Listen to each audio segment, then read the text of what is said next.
Hello, everyone, and welcome back to Rebooked, the show where we talk about the men and the women who be slapping the meat in the middle of the ring and the stories they decide to tell in the process, brother. I'm, of course, GB. You got Matt, and you also have Jake. And today, we are going to talk about WWE and all the stuff that's been going on in the land of Triple H's WWE, because we just wrapped up Backlash. Things happened. Stuff occurred. Fellas, you want to just jump right into it, or you want to do some pre-talk? Up to you guys. We've been pre-talking all damn week. Let's get down to business. Let's not Jake, make these people wait. Jake, you agree with Jake Matt? need coffee talk? Do you need coffee talk, Jake? I thought we could have some coffee talk. Do you need to be fluffed? Some coffee. You need to be fluffed over there, warmed up a little bit before we get intimate. Loosen my pickle jar, big boy. Let's go. Let's talk about it. And if you haven't watched our TNA episode where you will understand where the pickle references come from, you should probably go and check that out. And if you happen to watch that and you stayed for that, drop some pickles in the comments. We'd love to hear from you. And some meat, too. Pickles and meat. The best combination. We want to see your pickles and meat. Pickles and meat. That's what we're all about in Rebook. Pickles and meat. This show's gone off the rails. All right, man. Oh, man, amazing. I don't even know what we do anymore. What do we even do? We talk about wrestling storylines. Oh, let's go ahead and do it. Now, a lot has happened. So we're not going to do narrative notes for WWE this week, and we're going to just try some different things. We're just going to yap. We're just going to talk about what we saw, what we're excited for, what we're looking forward to, all that good stuff. So let's start things off with our first point of conversation, which of course is Backlash. Just wrapped up. Gotta say, exciting show, like all things considered, because I was not excited for this at all. I had no hype for it whatsoever. Really. And then I was watching it. I was like, oh, hey, this was pretty fun. Some cool things happened. We had some cool debuts. We had some shocking results. And I think the first shocking thing was Jeff Cobb. Jeff Cobb is in WWE, fellas. That is what? That is crazy. So yeah, Jeff Cobb's in WWE, and Matt, for those who might not know, because I love how commentary's been doing a brilliant job of like really displaying who he is, but let's go through it with you as well. Jeff Cobb, what makes this guy so special and why people should be excited to see him in a WWE ring? I mean, Jeff Cobb, we've seen a lot of people who fit that bill, but I'm just like, dude, he is one of those guys who is built like a tank and has all the power to back it up. He, forgive me for knowing his exact like background. I think he has a lot of competitive, either wrestling or weightlifting or both. But he has a strong sports background. As an amateur wrestler, Cobb represented Guam. Yeah, 2004 he was like Summer Olympics. The super highest level, like kind of like a Gable level, but like whereas Gable is like svelte and almost like bodybuilder like at this point, like with all that skill and power. Cobb he's just a tank. And like I've seen him like catch, like almost like Claudio. He can catch people, throw people, pop them up, lift them up, like base for everything, throw people around. Like he has so much control and like explosiveness. He's one to watch for sure. Yeah, he's insane. Go watch some of his he's been in New Japan for a very long time, part of Will Ospreay's United Empire for a long time. But like, go watch some of his old PWG stuff. Go watch some of his New Japan stuff just to give yourself a little primer. Lucha Underground. Yeah. Yep. He was also on Lucha Underground. What was his? Yeah. He had played a character for a little while, like a masked character that was the foil of the hero of Lucha Underground, one Prince Puma. So we had some fun matches with those guys. But yeah, this is a big deal. He brings a different kind of style, I think, to WWE. So like he's a big guy, but he's not like a big guy. You know, he's like a Bronson Reed type, 5'10", pretty much. Yeah. He's a Bronson Reed type. Dude, he's all muscle. And you know what? Like, also, he can move. I'm excited to see, by the way, you know, Solo got another guy in his little faction. The bloodline continues. The bloodline continues, but wait a minute. We know that another guy is kind of left out in the cold after he hurt himself in Bronson Reed. So I'm excited. I think Jeff Cobb is awesome. Yeah, but was Bronson Reed a permanent? Was he going to be a permanent? Well, we don't know. We don't know where that story went. Exactly. Yeah. Yeah.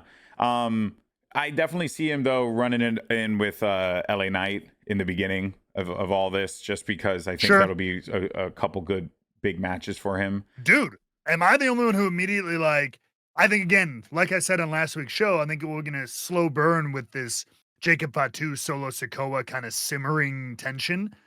But somewhere along that line, we got to be getting Jeff Cobb and Jacob Fatu in a WWE ring, which talk about all gas, no brakes. Jeff Cobb lives up to that kind of mantra too.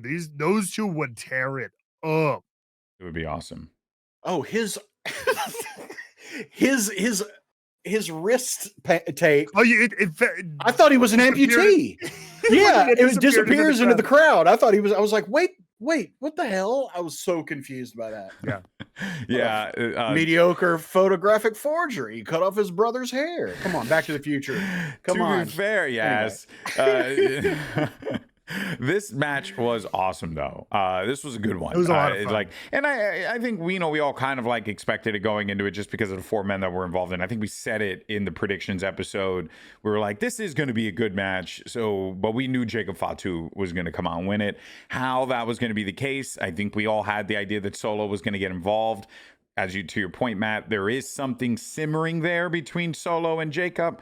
Not much really to dive into yet. We will, of course, be keeping eyes on it. I guess we can get into this one, the Gunther Pat McAfee matchup. That actually, again, we kind of said the same thing. I felt like we're kind of a broken record here, but we were like, we don't think it's going to be Pat McAfee getting all this physicality and all. He's not going to have a wrestling match. It's just going to be more like Gunther just beating the crap out of him, and that's literally what happened. Michael Cole got involved. He had some fun moments there. It was cool overall. It was cool. It did what it needed to do, which was give Gunther something to do in the meantime. But yeah, I mean, I guess that's really all there is. I don't know what else they do with that. Right. And that kind of was my problem with it to begin with. I mean, I think it was clearly a stopgap.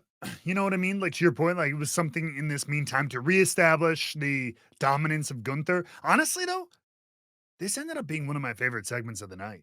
Yeah. Yeah. Overall. It was good. Yeah. On a show, I wasn't hyped for this match in general. I wasn't hyped for the show in general. But this came off. I thought it went a hair long. I think the whole thing probably could have been 3-4 minutes shorter, but to your point, Pat, he had a couple of fired up moments of trying to overcome, but Gunther always quickly with ease shut him back down.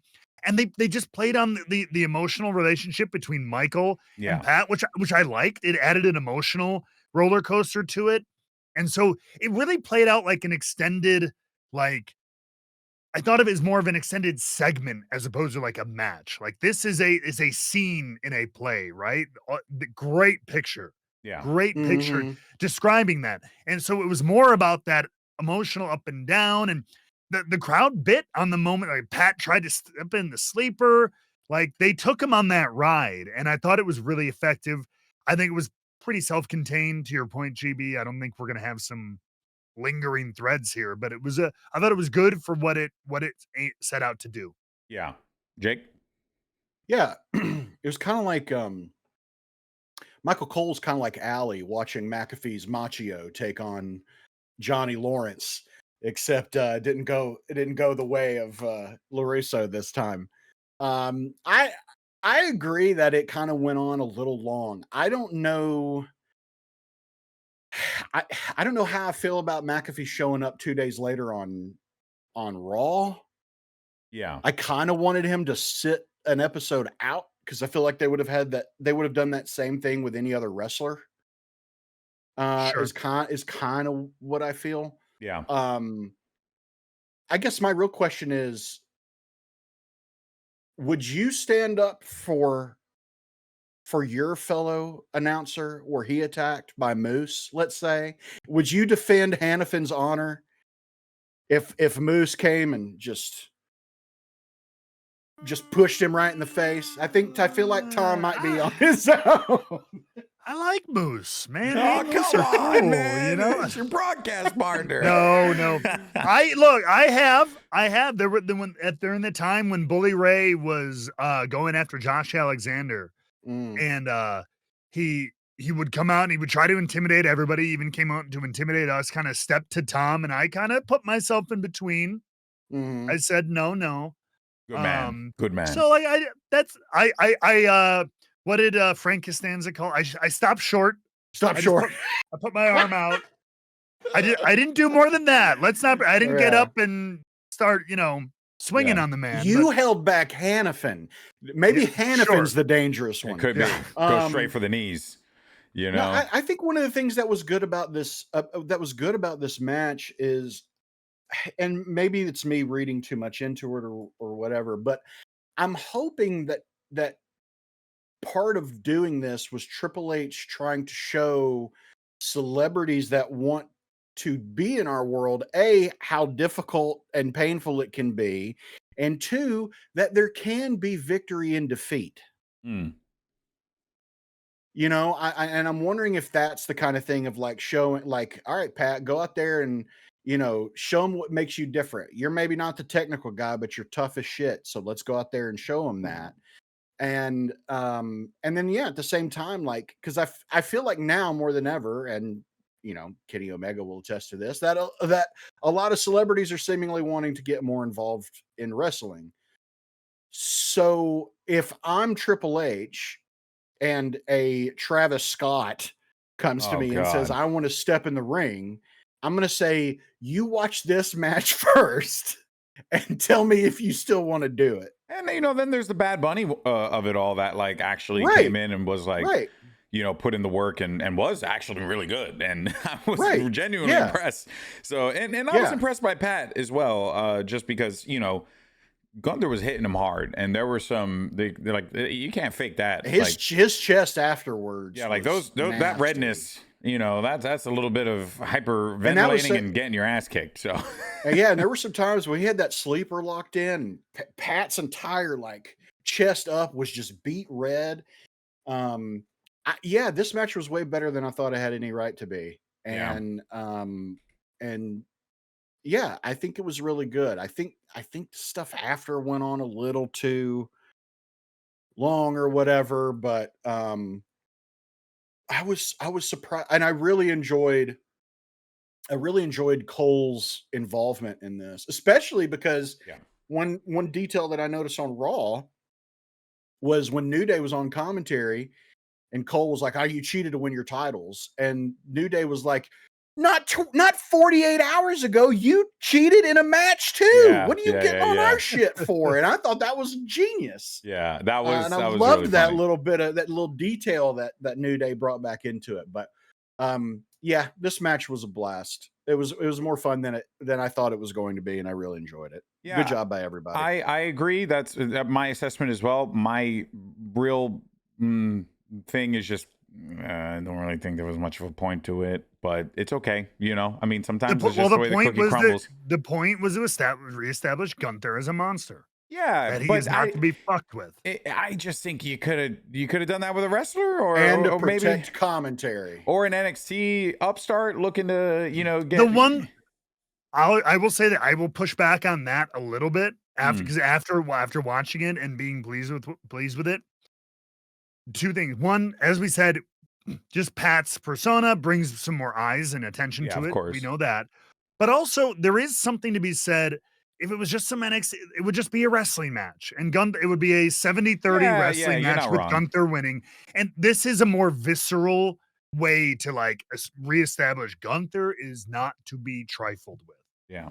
And there's more sympathy on someone like Pat, because even though he's wrestled, he is an announcer. Because even his tone and tune changed on Raw Monday, where he was like, "Yep, I totally get like standing in the ring with that guy. He's intimidating. He's like it. Like he even put Gunther over on commentary even more. Yeah. I think it was an interesting segment, like kind of just establishing where things are with commentary and." You know, it's the first time. Like we even heard Michael Cole say at the beginning of the match, "I'm going to be extremely biased," and I thought that was an interesting little tidbit to add. To add in there. So it's just you want to sprinkle authenticity in the moments you can, because we know that WWE is a hyper produced show. So like having those moments, and I think Michael Cole, again, for my money, is just one of the greatest commentators to ever put on a headset. Like the man is incredible, just from his expertise in broadcast journalism and also his understanding of just good commentary, like what makes good commentary, and he's learned that a lot over the years, right? You go back and watch Michael Cole's old stuff till now, and you see the evolution of a true professional. It really is incredible. I've learned so much in my field listening to Michael Cole do his job. So I think like any opportunity where Cole gets a moment to be a bit center in a story, I'm fine with. I was ecstatic about that. I think my only real gripe was the post. It was a bit odd how he, to your point, came out 2 days later, was just like, hey man, got my ass kicked. It was like, you know, I would have liked it to maybe play in a little bit more, but hey, you know, or they just wanted to do it, to just do it and then move on. And sometimes that's just the way it is. And that is also okay too. So overall though, if you enjoyed it and it checked the box for you, I think that's awesome. And again, there were a lot of things in this pay-per-view that you could check the box off and be like, damn, that was enjoyable. Penta versus Dom, another enjoyable match that I was like, you know, didn't really see that one coming. You know, a little bit too much into interference. And I do want to be clear here. 3 of the 3 matches we spoke about so far all had interference. So, you know, kind of leaning on the trope a little bit too much, but not the end of the world because it was different. It's one thing if it was like, oh, you know, he comes out and he, you know, low blows. And the next guy comes out, oh, he comes out and he low blows. And it's like, okay, you're reusing something a little too much. But like someone just walks out low blows. Someone just comes out. Now I'm just imagining, actually, like I want to go into a Royal Rumble. I want to go into a Royal Rumble and just hit every one of the nuts. Like, why hasn't anyone done that? Actually, real quick side note, I don't remember what year it was, but do you remember the Royal Rumble where Stone Cold Steve Austin pissed off everyone and they all were like ready to kill him when his music came out and they all turned around to just look at him? I forget what year it was, but anyway, I just think about that when he came in and just started hitting the stunners and kicking people out. I was watching my mom, she was like, why didn't you just go in there and kick him in the nuts and then toss him out? And I was like, you're so right. You're so right. But then where's the fun in that? Even though, you know, would actually be quite funny. So yeah, in any case, just Superman punch someone right. Just go Roman Reigns, Superman, dead punch. You don't want to do that beforehand. That's for sure. So. Oh man, but yeah. Anyway, to that point though, there were some interferences. It wasn't the end of the world. It happened a few times. It's very clear we're getting more Penta, Grande Americano stuff, whatever, and then Dom and Finn. That is gonna happen. Not much else to cover. We'll get to it when it does. I'm more and more convinced Americano is not Chad Gable. Like I'm more convinced than ever. You really think that it's not Chad Gable? It's not him. It's not Chad Gable. It's not Chad Gable. Like first, and they're not even in cahoots. They're not. So the guy who owns a team called American Made is not in cahoots with the guy who calls himself a grande cup of coffee. Coincidental. That's fair. Circumstantial evidence, my friend. Hearsay. Like you buy this, Matt? You buying this drivel? I'm listening. I'm just listening. Gable, let me ask you this. I have 2 questions. If Gable and Americano are cahooting, then why didn't he help Chad on Raw this past Monday? And if you're going to say it's because they're the same person, then why does Chad Gable keep losing to luchadors when Americano doesn't? Well, you know Checkmate. What? Checkmate, liberal. Checkmate. So yes, but could you also say it's because of the metal bar that he keeps sneaking into his mask, Jake? Is that maybe? What does that have to do with Chad Gable? You said Grande Americano wins, Chad Gable doesn't. I mean, I'm not disagreeing with what you're saying because it doesn't have anything to do with him. But yeah, but Gable can't beat luchadors. What would you do? And Americano has beaten several. What happens when we find out that Chad Gable is Grande Americano? What do you do with you once your worldview is shattered? There has yet to be any proof that it is him. That's just his body type, his same spray tan, the same gear. Yes, it's a pro wrestling show. Everybody's spray tan. Everybody's got a spray tan. Everybody's got the same build and figure. And as a tan person by nature, you kind of know when someone's. Let me ask you this: Have you seen Americano and Bron Breakker in the same room together? No, no. I think Bron would kill him. But I don't know. He might just look at him the wrong way, or maybe he wouldn't barricade because they're the same person. I'm just saying. Maybe Bron is Americano. You guys, it's incredible the depths upon which you're trying to gaslight me into believing that Chad Gable is not Grande. I love this. Keep it going. Just asking questions. Just asking questions, right? Just pointing out inconsistencies. There's no danger, clearly, as we've learned in the 10 years of politics. Just asking questions isn't a bad thing. Look at his gear. His gear is not. I mean, come on. Yeah, it's not even. Yeah, it's not even colored. The gear's same. not even similar. Shaped the same for sure. Fits exactly the same. Yes, but color-wise makes it. Grande Americano is at least 6 inches shorter. At least 6 inches shorter. At least. That's crazy. So you're saying Chad Gable? Well, weirdly, if some say he's also 6 inches taller. That's what's so mysterious about him. No. That's what's so mysterious. We can't do about this. Americano. We can't. I hate you guys. He's like a chupacabra. Everybody's got a different report about him. Sasquatch. Sasquatch. And like Chupacabra, Grande Americano sucking all the blood out of Mexican out of the goats. Out of the goats. Out of the goats. That's what it is. He's a Chupacabra. That's what it is. He's a Luchacabra. Why has no one gone by Luchacabra yet? El Luchacabra. El Luchacabra. Dude, that's a good name. That's a killer name. Marketing gold mine. And you could do the mask. You could do the mask, like the Chupacabra mask. And it'd be freaky looking, but it would be weird. Yeah. He comes out drinking red Kool-Aid every time. Oh, that would be if Bray Wyatt had become a luchador, he would have been a Luchacabra. He'd have done a whole lore with him, and would have leaned into it for sure. Mm-hmm. That would have been cool. I do want to take a moment to give myself a little credit because I had said that put yourself over here. I'm not trying to, but there was a certain thing that happened at Backlash. I'm trying to find a picture of it. Guys, R-Truth helped out John Cena in the match, and we literally spoke about this on Rebooked. We said that when R-Truth, I was like, man, when he did that video, that promo where he was like, that's a real world champion right there. I was like, man, something is going to happen. Something is going to happen. And it turns out it did. R-Truth came out to help out John Cena, ends up getting hit with an RKO. Fellas, what do we make of this, of the way that this all played out, the ending of Backlash?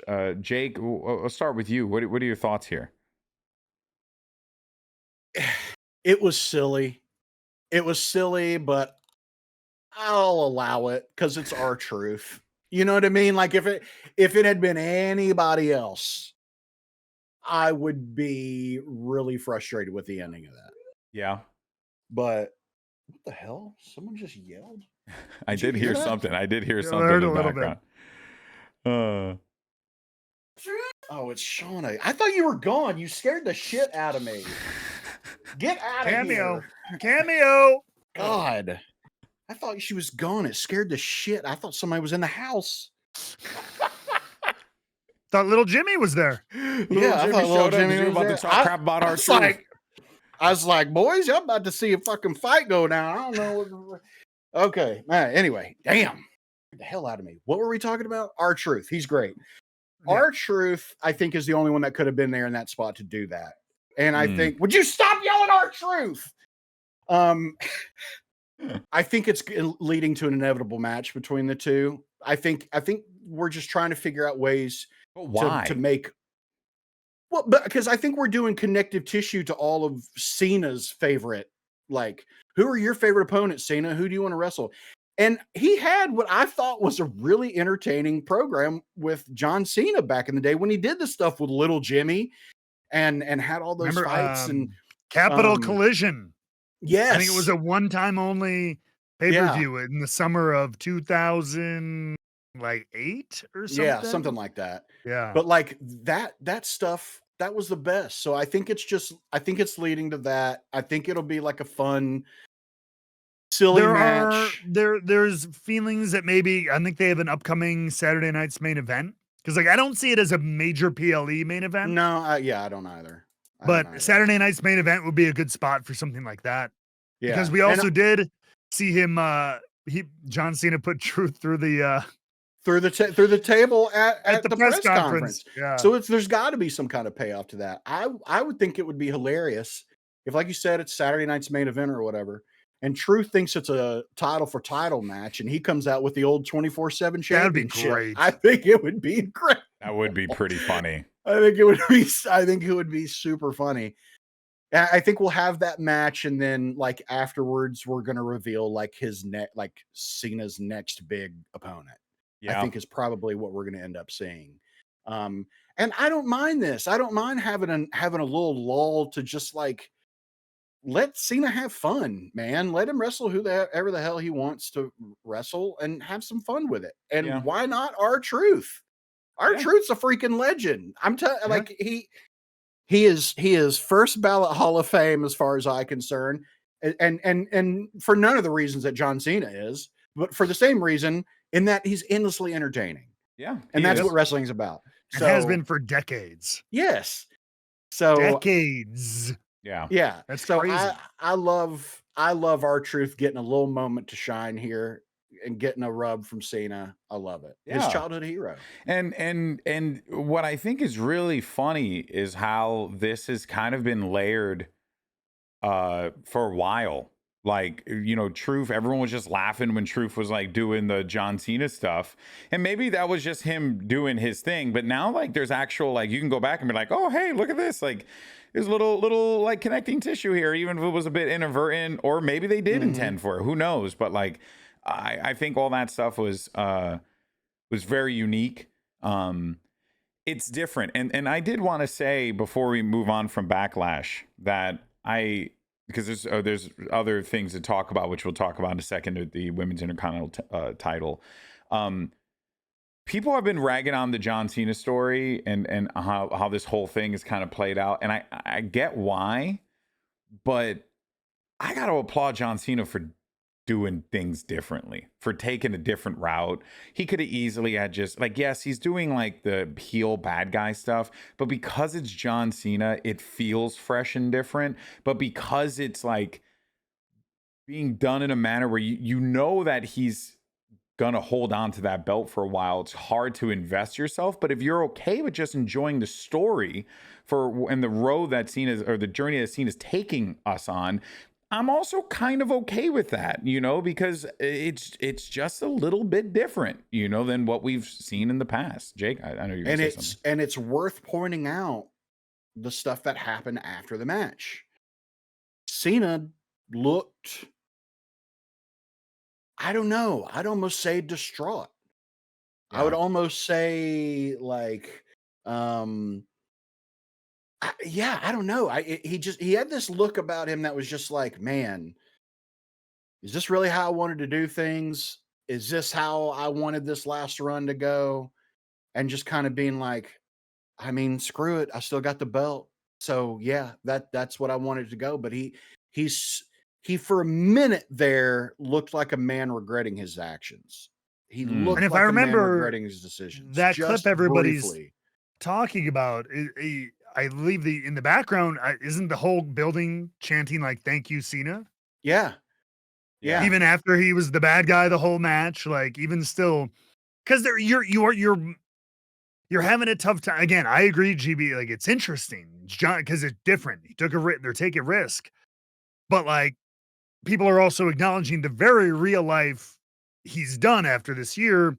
His last time like in that was St. the last Louis, time he's going to fight Randy Orton, like ever. Yeah, you know, most likely, unless they change something really weird at the end of this run. Yeah, but especially for that town and that city, so all these people seeing him wrestle live and in person potentially for the last time is very real. Even though the character change they've made is very fictitious, yeah, and different, you have a very strong juxtaposition there. Yeah, that you'll be contending with this whole run. It is so it's interesting for that reason.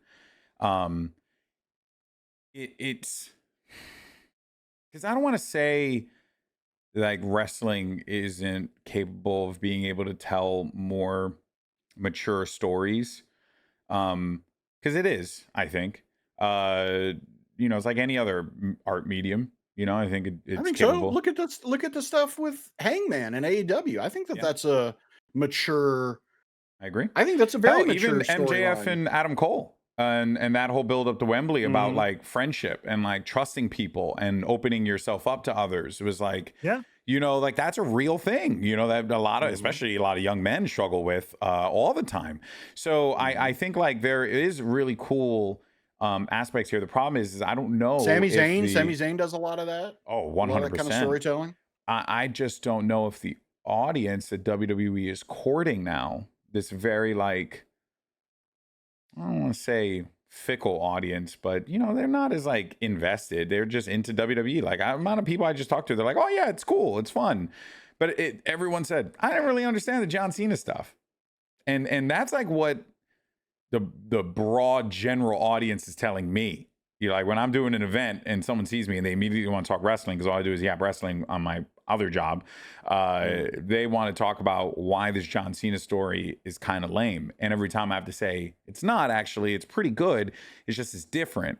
And they're like, yeah, but for John Cena's last year, I'd just rather him do matches. So it's like, people don't really, and if he just did matches, I don't think it would go really well. I want to be very clear here. I think it would be fine, but I don't think it would be, you'd care as much, right? Yeah. I think this makes you care about it, but it's a matter of whether or not the audience of WWE's courting is capable of being able to care about the story that they're trying to tell here. I think they can, but right now, evidence is suggesting that maybe they need to tweak the story a little bit. And I think that this R-Truth angle might just be what the doctor ordered. I think that it could be different enough, weird enough, that it makes people, I think like maybe John Cena does what Brock Lesnar did to him to R-Truth, like beat him up, like make it really like set an example. And then it goes to what you were talking about before, Jake, with does John Cena want to be this person as he wraps up his final year? And he, I want to see them pull those threads and do that. I just don't know if like I just don't know if they can. But we'll see. I'm on board regardless. You know what I mean? I just want to see how this whole thing plays out. But I don't know. Am I wrong in that assessment of it, or am I misreading it a little bit? What do you guys have any thoughts, or we can move on? In regards to just like just like the assessment that I had of like the audience not really, that there being a disconnect with the audience. Yeah. Not really understanding what they're trying to accomplish with the story. Go ahead, Matt. No, I think your committed WWE audience understands just fine. I think your extremely casual audience who may not, because they're not seeing every promo and everything, but like you're trying to cater to as broad an audience as possible, but at the same time, you can't like, you have to write, it's still weekly episodic television, right? So you have to like assume a large portion of your audience is watching every week. You can't like do your recaps every like, hey, at last week I said this, and then 2 weeks ago I said that. You can't do that every single week because that just drags. So that's the commentator's job to do those little updates and fill-ins. Yep. So I think a majority of the audience gets it. I don't think that's a worry. I think people who are just like tuned in for WrestleMania and then turn on Raw 6 weeks later are like, huh? Yeah. But I think, but isn't that the audience WWE wants? Yeah, but that's also so does The Last of Us.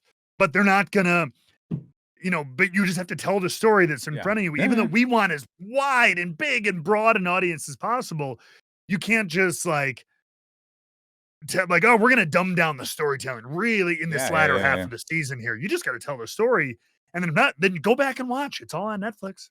Yeah, go back and watch the last 6 weeks of TV. Look, you just go find YouTube where they curate a lot of this stuff. My rule when writing is write something that I'm going to enjoy, and then and hope the audience finds it. Like that's because if you start focusing on what everybody else wants, you kind of lose sight of what the whole purpose was in the first place. Yeah. And so I think what the disconnect is there's a disconnect between what the audience wants to see out of John Cena and what John Cena himself wants to do with his last time in WWE.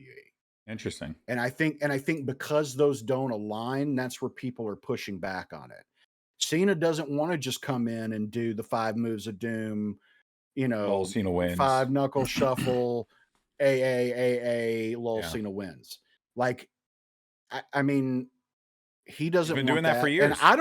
And I don't think the audience wants that either. I think that they just expected to see that. I think what it was I think again, most of the audience who are people who watch regularly or at least watch wrestling regularly. I think the people you're talking to and the people you're hearing that from, I'm going to take a bit of a swing here. I'm going to guess those are people who watched John Cena in 2008 and all this stuff.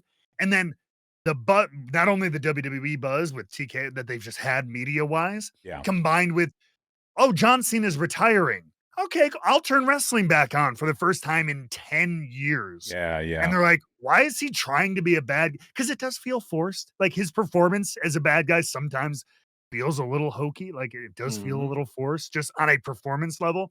Yeah. So I think those people, which are a large portion overall, there's probably thousands of people who are tuning back in, but they are a small portion of the audience are going, wait, why is he twisting his mustache like a bad guy all of a sudden and telling us he hates us? And like, it's weird. Just do your moves, dude. Like that. I think those are those people, but I think a large majority of the audience is riding the ride and deciding as we go. I still think most people are invested in and know what's going on.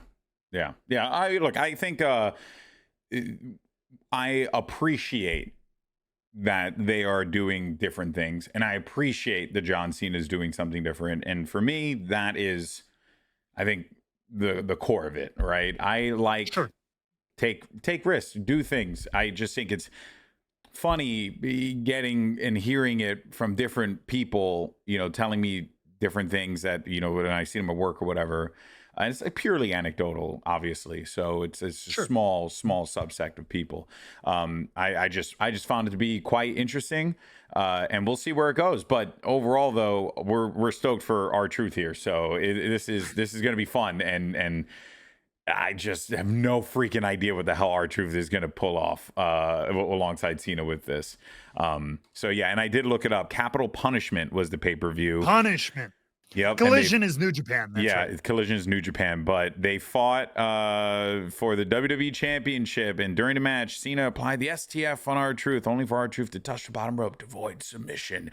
And then things continued. Cena threw a distracted R-Truth back in the ring, did the attitude adjustment, retained the title, and celebrated with a young fan in the ring. That was the thing that happened. Maybe little Jimmy comes back. Actually, I want little Jimmy back. Okay, well, we'll use that as a good opportunity to move forward here and talk about some of the other surprises, because there was one that we were pretty dead set was going to happen, and it didn't.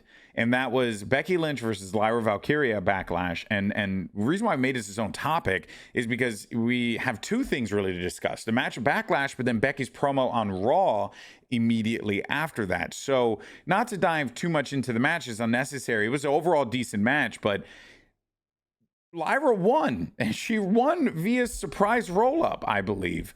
So Jake, this was not the result that we had thought would happen. But it's very clear that whatever's happening here isn't particularly done yet. Is that the correct vibe I'm getting? What's your take? Yeah, I would 100%. I would 100% think that's the case. No, I don't think Becky's done with Lyra. And quite honestly, I don't think Lyra's done with Becky. I think that she's also very pissed off about the person that Becky has become. This was the match of the night. Yeah. This match was unbelievable.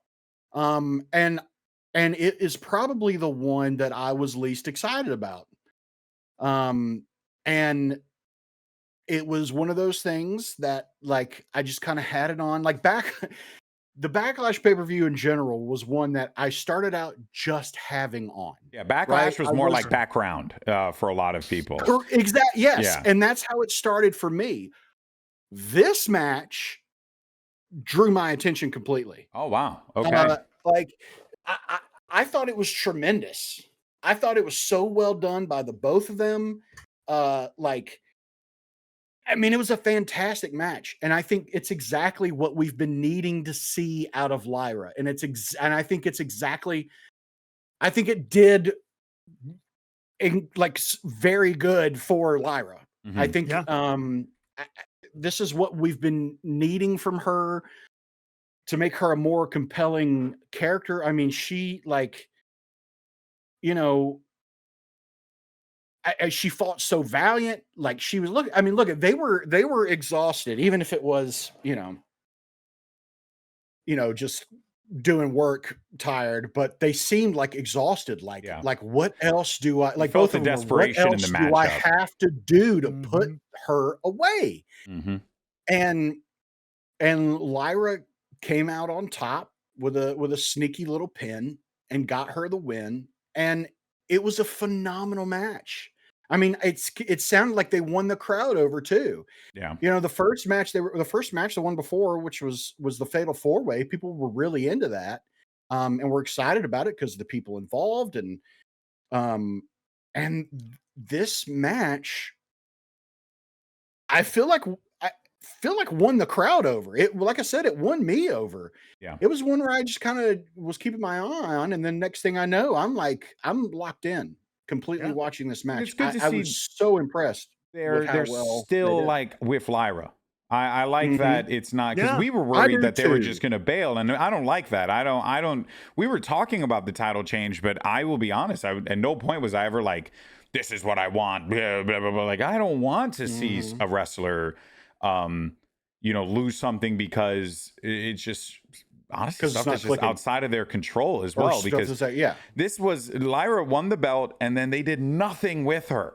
Just had a few matches here and there, and then out of nowhere she's in this tag match and she's a tag champion, and they did all this really wonky weird stuff, but it all was a thing that led to her attacking her, to then the crowd being sympathetic to Lyra, who just fought valiantly for this, to a Becky Lynch who's worried that her time might be passing by her, which seems to be a theme that they're running with lately that I'm not sure I like necessarily, because let's not get it twisted here. Becky Lynch is only 34, 35, or 35, maybe 38. Actually, no, I think she's closer to my age. I think she's 37. But regardless, that's okay. Well, then to answer that question from yesterday, I am older than you. Oh, hey. So, but she's 38. Yeah, but she's 38. That's not old. She's still very young, very capable, very good. And there's this narrative going around where it's when you're getting older, your time's coming down. It's no, that shouldn't be the case. But I like that they're at least making this story of does Becky Lynch still have it? Is she still capable? And she says, I am the problem. I'm going to solve this. I'm the man's going to keep you down. All this stuff. I thought it was really, really good. But I can't help but feel fellas, that maybe we need to add another wrinkle into this story in the form of Bayley. I think that she's got to come back into the fold here. I think this story becomes more interesting with 3 people in it rather than just the 2 of them. It seems like you guys are agreeing with that. What? Yeah, I think that's where it's headed. You think that's where, for sure that's where it's headed? 100%. Yeah. What if they don't, though? What if they just keep it tied between them, these 2? I'm also okay with that as well, but I'm curious where that story goes. If it's just these 2. It would be weird to have that, like, you got to pay off. She said that she attacked her. Yeah, exactly. like there's this loose end floating around there that's never addressed. Like it would be a huge missed opportunity. I don't know why. And a massive oversight, quite honestly. Yeah. That one of your biggest female superstars was attacked by another one, and because of that, she missed WrestleMania and her chance at winning tag team gold. And you can't just like let that go. Like there's got to be a payoff to that. Yeah, I agree.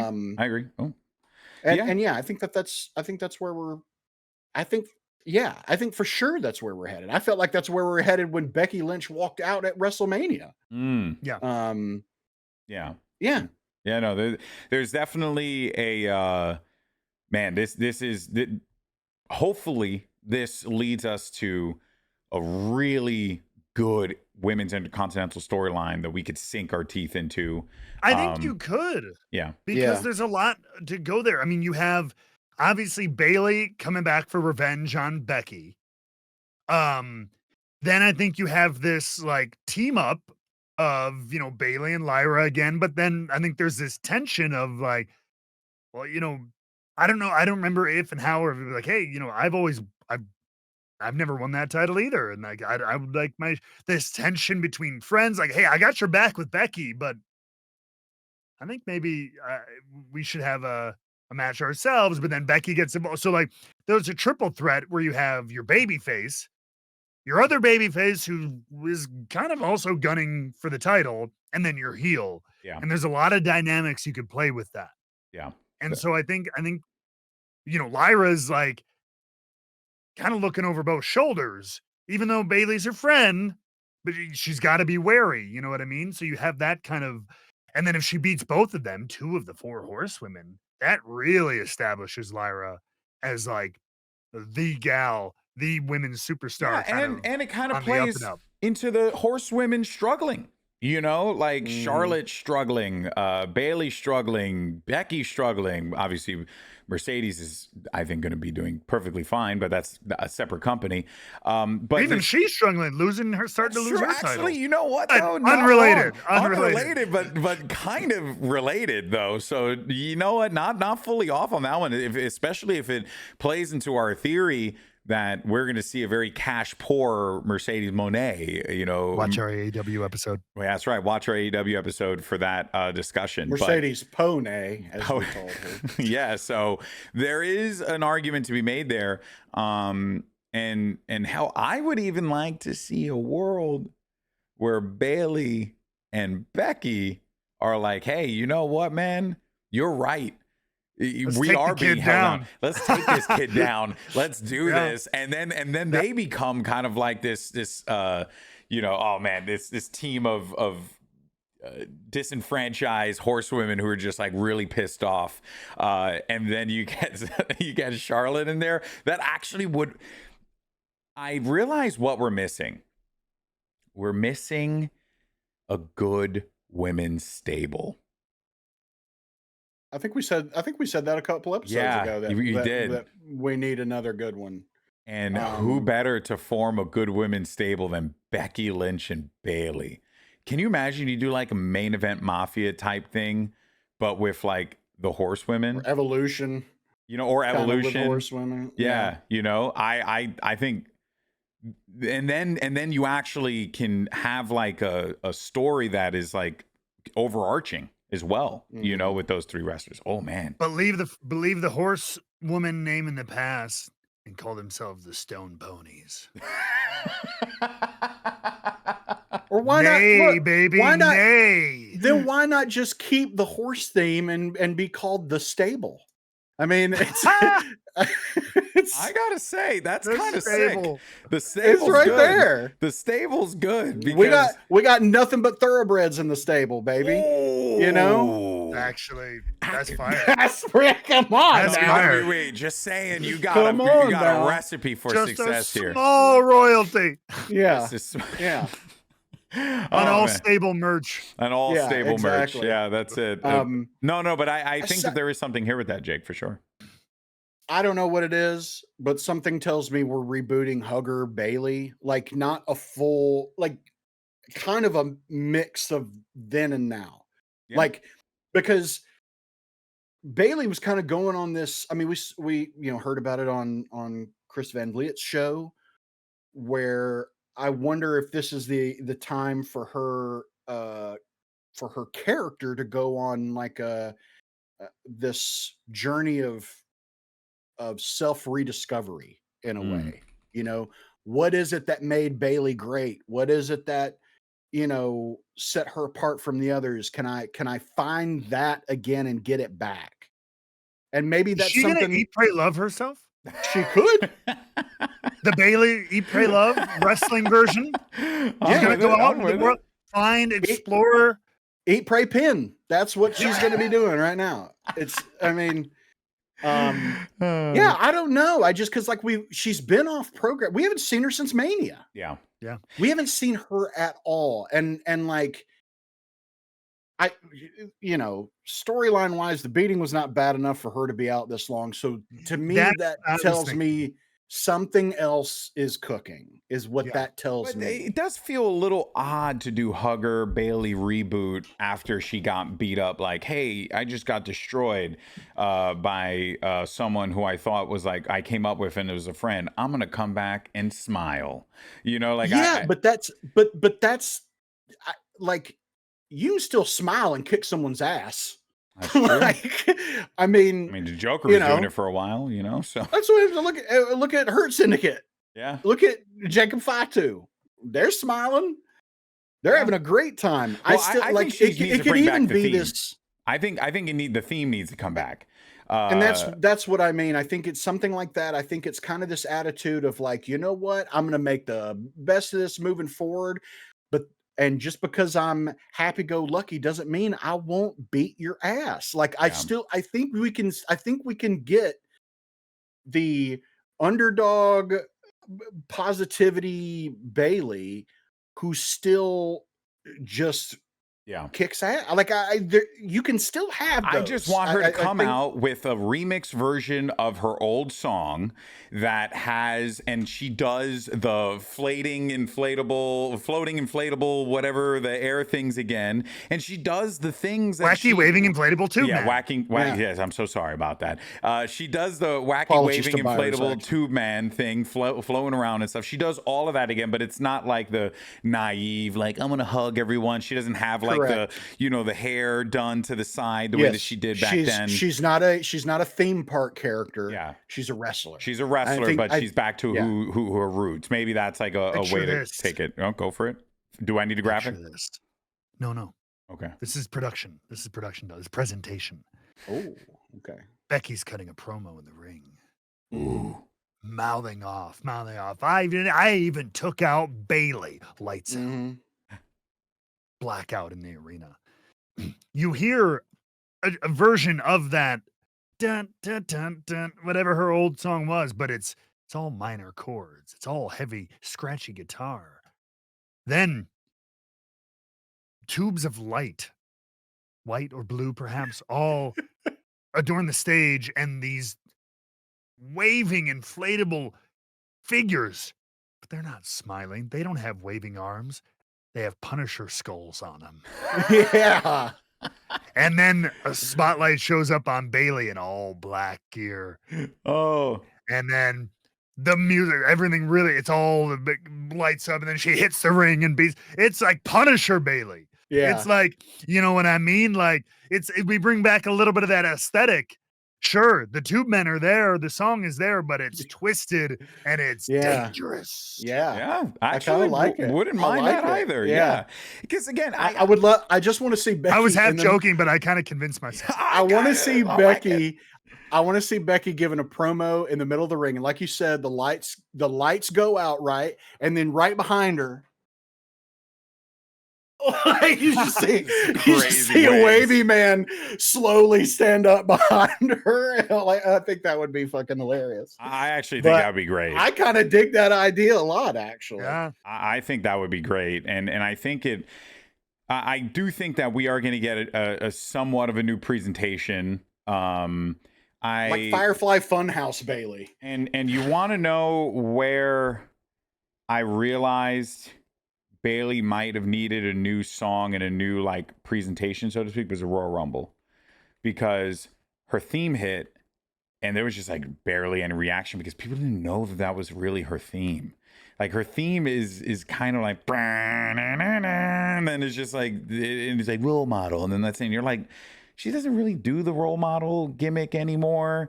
So that didn't really fit. And that was like when she was doing Damage Control and it didn't really fit. So it's like, I do think that there needs to be, a little bit of a mix up of the character, whether or not they go in a darker route while channeling that, I think would be really fun. What if she, in that interview with Chris, she did talk about how like the feelings of, I don't know whether it's insecurity or about the other four horsewomen and her kind of always being the kind of, well, of course she's had success, kind of the fourth wheel or whatever, kind of like the one kind of left off the marquees, off the posters, off the manias, whereas those other ones have really got pushed to the moon. What if she would probably run into some copyright issues, but maybe with the size of the company, maybe there's a partnership. Bailey is the fantastic fourth. She's the fourth horseman. She's the one everybody forgot about, but you shouldn't, because she shouldn't be forgotten about. She shouldn't be overlooked. She shouldn't be messed with. Yeah, I like her leaning into that. I like her leaning into the forgotten horsewoman. Like something where they kind of like didn't give her the same grace that they gave everyone else, which kind of is the case, right? Because for her, like, she won the NXT title, she had like a few big moments, and she also had a few big moments in WWE, but it was always clear that like for Bailey, it was always like, oh yeah, she's the good guy of the group, and then when she came back as like the bad guy of the group, then you were like, oh, okay, and she's doing Damage Control. It was like, oh, all right, and Damage Control kind of like went off in their distance, and then they had the unfortunate circumstance of they're doing their story the same time the Bloodline story was going on, and it was just really hard for any of them to like gain any kind of traction. You saw Damage Control come out week after week and lose. It was always tough, it was always a tough space to be in, because they gave her a group, they gave her a stable, and then it kind of, there was a story to tell there, but it didn't grip the way that I'm sure that they were hoping it would. I think there's opportunity here for them to have that gripping story with the way things are playing out, especially after Becky cut that promo yesterday or Monday, when she was very like, distraught, angry, and she's like, I'm going to show them how the man keeps them down. And that is a great opportunity for Bailey to kind of insert herself into a story where she has felt like she's been held down. So cool stuff there for sure. There's more meat, I'm sure, on that bone to pick later on. We'll dive into that. For now, let us go ahead and talk about our final topic of discussion here, which is what's going on with the Paul Heyman guys, the guys who are clearly establishing themselves as the big bad of Monday Night Raw. First things first, what do we even call these guys right now? There were like names that were rumored that were floating around, right? Yeah, like I mean, people thought about like a new Dangerous Alliance, referring to Heyman's old groups, Paulie Dangerously's groups. I like the new Dangerous Alliance. I like the new Dangerous Alliance. I actually think it's kind of cool. I like Revolution, since they're the instead of evolution, instead of the revolutionaries. Yeah, that's actually kind of cool as well. But I mean, it's not the stable, but like the stable goes hard. The stable does go hard. But yeah, there's a lot of stuff happening here. Paul Heyman, Seth Rollins teaming up. The way that they were speaking about, like the way that Heyman kind of got hung out by his friend. There were a lot of those like very things that we were talking about, where it was like CM Punk is using his friend to get at Roman and Seth Rollins, and that is not a good thing. And that is exactly how it played out. That is exactly how it played out. He was using his friend, and his friend felt used, and thus he decided to go to the guy who clearly valued him, which was Seth Rollins, because he was used by Roman and he was used by CM Punk. Paul Heyman still being centered to this story, I think, also still works, right? I think it's still very much like it's gripping now because Paul Heyman's the center of the story rather than it being Roman or CM Punk. Or am I misreading that?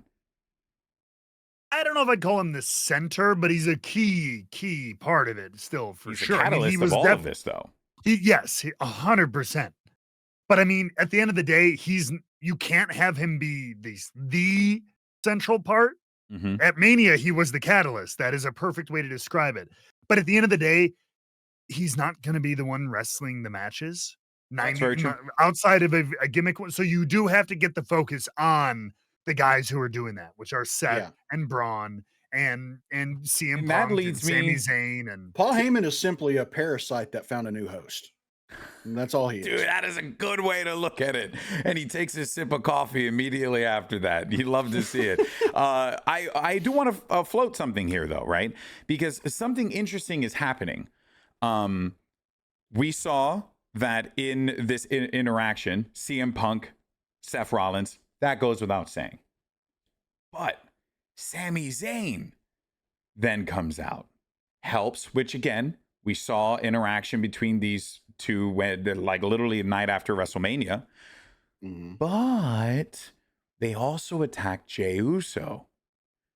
That's 3 people, right? There's only 2 of them. Because Paul Heyman's not a wrestler. There has to be a 4th guy. 4th in this group. There has to be a new person that's coming into this. That's what we've been that's what we talked about when they first formed. Yeah. Because there's got to be a 3rd. There's got to be a 3rd, right? They're attacking Jey Uso now. They're planting their flag in that one. Who is the 3rd guy, or the 4th guy in this case, if we count Paul Heyman in the group? Sure. Who is the 4th guy? Who would that be? Who is ripe to be? Because Braun Breaker kind of just got plucked out of this story and plopped right in. Right? Who is a guy who can get pulled out from whatever's going on with them and get put right in? That's what I'm wondering, because that's what it seems like they're doing. They're grabbing different people, and I still think it's got to be a younger guy. I think it's got to be a younger guy. I think it's got to be a younger guy. I don't know why I still feel like it could be someone like Carmelo Hayes. That was one of the guys that was on my mind, was Carmelo Hayes. But he's doing something with The Miz right now, though, so I don't know if that's happening. Yeah, but The Miz is about to go record American Gladiators, which I still contend you should be doing. But anyway, but yeah, I don't know. He's one that keeps coming up as someone that would be good to join as well. But Miz did say I was a good commentator, by the way, at G4. He said that when I was doing the thing, so I just want to throw that out there. Way to believe in me, Miz. Anyway.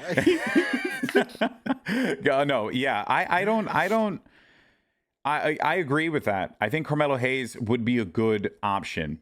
That being said, there is bad blood in history between Carmelo Hayes and Braun Breaker, so I don't see that happening. Austin Theory, that is a good one. I could see it being Austin But is it Theory. Exciting? I don't. Well, no, but that's the thing. Like, unless Braun Breaker it's was someone, exciting. Yeah, but unless it's someone like big from NXT, like Obafemi, but it's not going to be. Trick Williams. I mean, maybe it is Trick. Maybe Trick.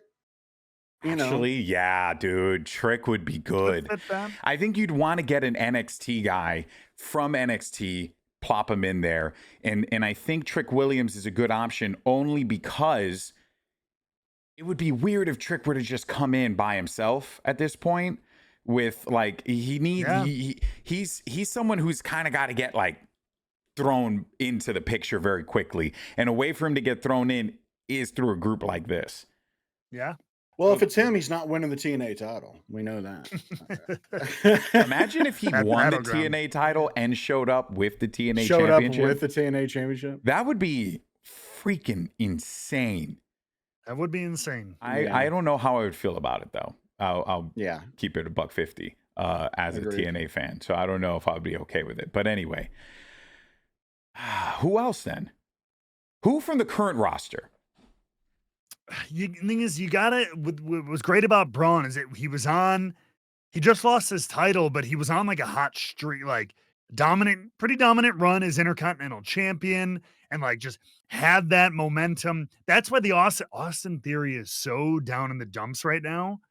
You're taking like it could help him get back up, but like I think for something like this, you want somebody who's doing good shit, and then you take that and you blow it up. I got it. Kevin Owens. Let's go. He's gone. He's gone too long. He's gone for a long. We ain't seen Kevin Owens for another year. Oh wait, is he still hurt? He's still hurt. He's actually hurt, right? Yeah. Never mind. I take it back. Yeah, I take it back. He's legit hurt. So no, Kevin Owens would have been nice in this story. I mean, we brought him up earlier. Bronson Reed. Bronson Reed on his way back. Yeah. Actually, possibly. Bronson Reed would be a good option because because he was fighting Paul. So no, it wouldn't make sense. He was fighting the bloodline. He was going against Heyman.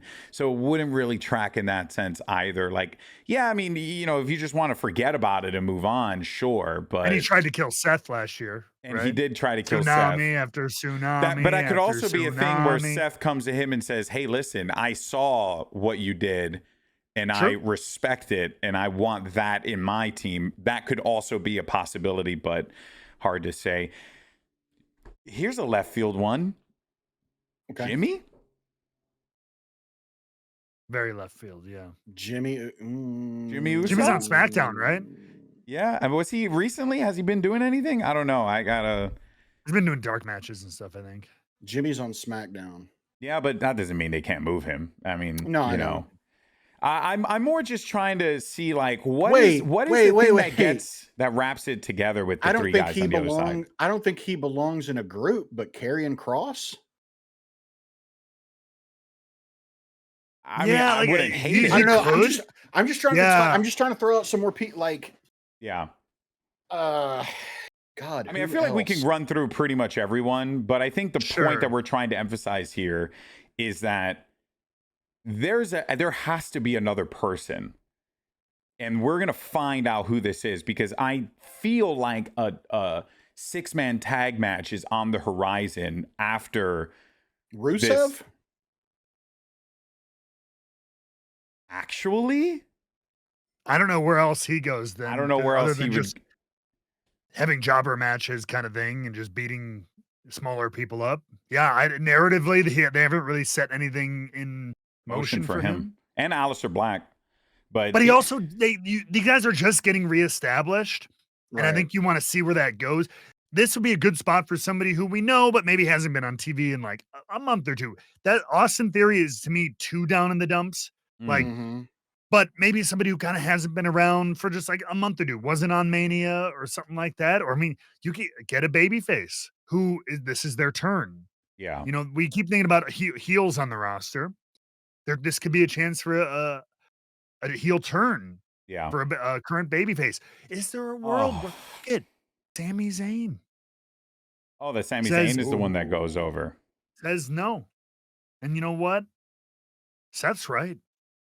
But he can't turn on his Usi though. He can't turn on his boy, on Jay. But he could turn on Punk. But he could turn on Punk and be like, Jay, stay out of the way. Yeah. It's not like you don't have to get in the way. I don't know. It's a little weird, a little convoluted, but there's a story you could write. Oh, for sure. Okay. Hear me out. Finn Balor. Yeah, he's about to get the boot from the Judgment Day. Yeah. But I feel like that's going to be self-contained. Yeah. They're going to have to go through that whole. I don't know. It's a tough one. Trick Williams is a good one. I think Trick is one that actually gets a lot of attention. Problem is that show, when is main event? When do we get Ilya Dragunov back? Yeah, right. He would be a good one. A good guy who you bring over, who Braun respects because they fought each other a few times now. And there is there is a mutual respect between them. That actually wouldn't be a bad one. And he's a killer. And it's very clear that this is like a team. Dude, actually, Dragunov might actually make a lot of sense in hindsight. Now that you think about it. Dragunov or Trick, it's got to be an NXT guy. That's how I'm kind of weighing it in my head at this point. Right. But I'm excited. It's actually made me very compelled in this story. It's made me very compelled in their matchup at Saturday night's main event. When is that happening, by the way? Do we know the dates on that? It's end of May, but I don't know when it is. End of May, so that's around the corner. I think it's like May 27th or something, isn't it? Or maybe that's around the corner. And let's see here real fast. Saturday night's main event. Because if that's the idea, then I think you could very well see this new individual make their way into this. And this kind of gives Punk and Sammy something to do, while at the same time keeps Jay occupied until he's got to face off against Gunther, right? Because that's happening for sure. And he also has to deal with Logan Paul Saturday night's main event as well. May 24th. Damn. May 24th. And when is NXT Battleground? May 20th. That's the same night. Well, wait. I think we are. So Under Siege for TNA is the 23rd. 24th is Saturday night's main event, and 25th is NXT Battleground. Oh my God, it's gonna be a busy weekend. So now I could see them doing a thing where Trick it joins the team on Saturday night's main event, comes in, and they're like, "Oh, look at this! Trick Williams now has the help of blah and blah then blah." Loses to Joe Hendry the next night. I mean, I think he's going to lose. That's another thing. I don't know, but I don't think they're taking the title off Joe. I don't think so either, but I don't know. That would be a weird order of events. We'll have to see. Hey, they do weird things sometimes. Seth Rollins was still NXT champion when he joined the Shield. So, and then he defended it against Big E in Shield gear. So they've done that. They've done odd things like that before where kind of stopgap in between stuff. We'll see, man. But if there's one thing that we could take from this, it's exciting. This is cool. This is a good story. It's fun to see these characters interact. There's a lot of backstory here that they're leaning on to tell this tale, and it's really, really exciting. Right? I'm not alone on this, right? I'm pretty stoked to see where they go. Right? Or are you indifferent? Where are we at? Matt, you're moving your shoulders around. I like everybody involved, so I'm curious, but I'm not. I won't say I'm hyped. I'm not hyped. I'm curious. I'm at a 7 out of 10 with it. Okay, 7 out of 10. I'll take a 7 out of 10. Jake, what's your rating? We should do this more often. We should rate feuds. I'm around there.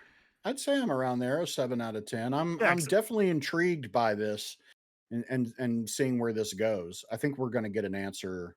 Yeah. Probably at Saturday night's main event. So if you had to pick before we wrap things up, now that we have this brand new Rebooked rating system, what is your most excited feud right now? The thing you're most looking forward to in WWE, and how would you rate that? Storyline, character, wrestler, anything. How would you, knowing now that this is an 8 or 7 out of 10? Yeah. I would say, honestly, that I'm most interested in seeing the development. Speaking of what we talked about today, I'm Bayley. Yeah. I want to see her. That really I'm just curious how she's going to fit in to that whole Becky Lyra situation.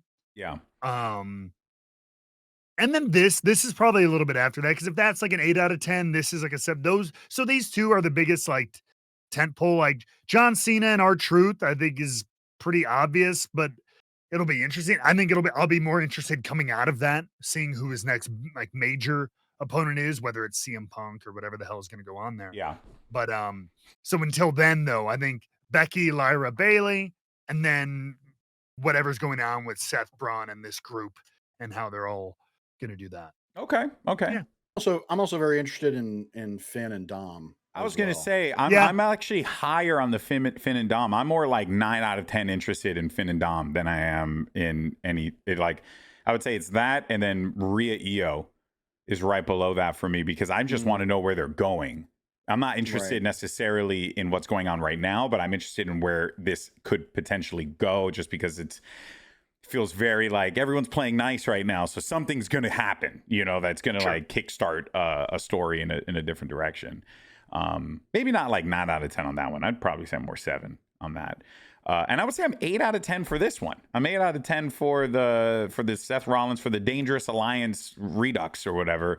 I'm 8 out of 10 for this because I'm like, like I said, I think there's another man, as we had talked about before, and I'm really compelled by who that person is. So that has my attention, and I think we'll find that out at the end of the month. But yeah, and there you have it, folks. You got the ratings. Let us know what are you excited for. And give us what rates? What's your rebook rating for the current storyline that entices you or maybe doesn't? You know, just let us know. Share in the comments. We want to hear from you. Put some pickles in meat. You know, do what you got to do. All right. I don't know what that has to do with anything, but just do it. In any case, though, that is going to wrap things up for us here today. Lots of things to sink your teeth into. Nothing really definitive yet because we have so many irons in the fire. We got Saturday night's main event on the horizon. NXT Battleground could have some stuff happen there. What's our next pay-per-view that's coming up? Would it Money in the Bank, I think? Money in the Bank? Oh, yeah. It's Money in the Bank is coming up. And we know that it has ramifications that goes for a super long time or it ends that night. You never know. Isn't there a Saudi show, too, coming up? Probably. I don't. Oh, Night of Champions, I think. Yeah. And as we've known from Night of Champions in the past, that is a show that you definitely can miss. So, because I mean, am I wrong? Like, when was the last time a Night of Champions actually felt like a show that was worth watching? I don't remember. I think there was that one time that CM Punk and Daniel Bryan fought. Night of Champions. Was it Night of Champions or was that main event? Maybe. Damn, I don't remember. See, look at that.